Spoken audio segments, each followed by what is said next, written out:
Welcome to New Careers Academy, your trusted source for daily current affairs and defense exam preparation since 1967. Imagine your friend scores 100 marks in a test and you're excited. 100 is perfect. But then the teacher tells you the test was super easy and almost everyone got full marks. Suddenly, it feels less special. Now let's imagine Indian economy. In 2025, it is getting top marks, it is growing fast, even when other countries are struggling. But here's the twist. Experts are also worried. They say it is growing and slowing. Wait, how can something go up and go down at the same time?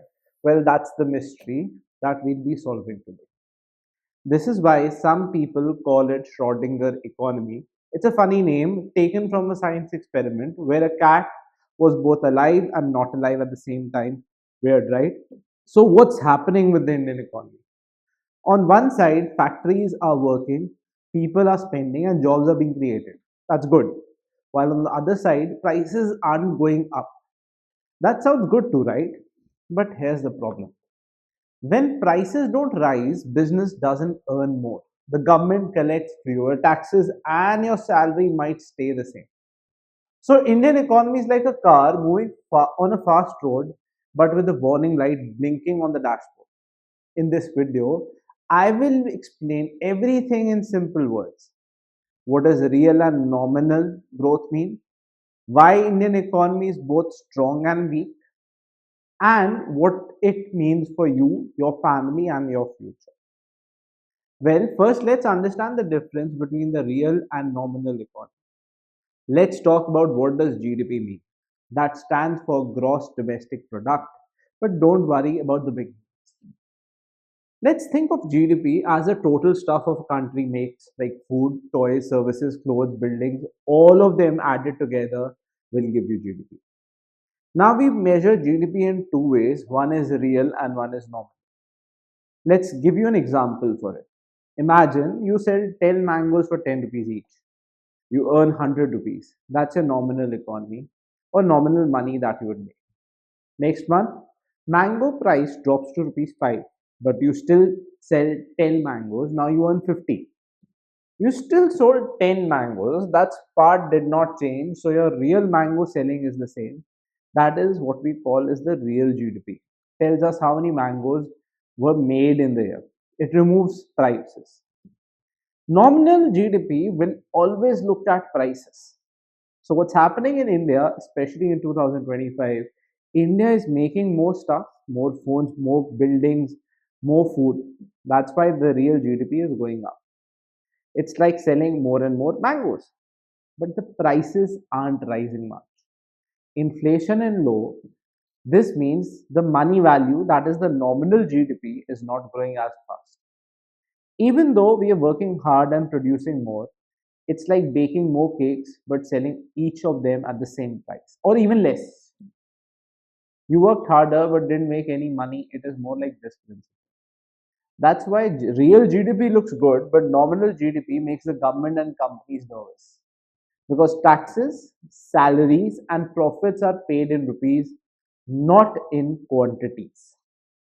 So let's see how would it affect the Indian economy right now. As per the present report, Indians' real GDP, that is how much we are producing, is growing fast.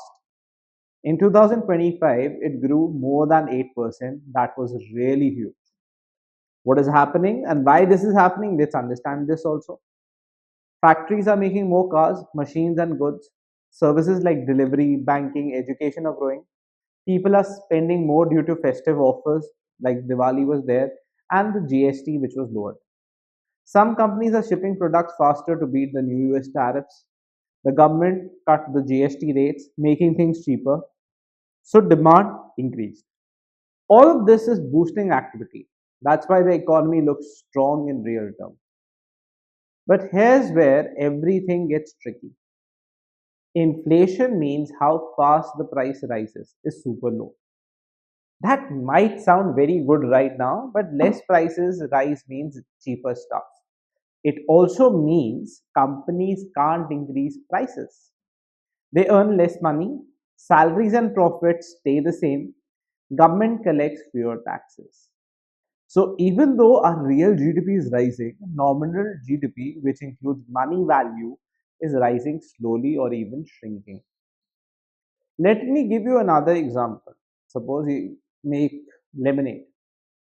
Last year you sold 100 glasses for 10 rupees each, so you made 10,000. This year you sell 120 glasses but only charge rupees 8, which is 960. You worked harder, sold more, but still you earn less.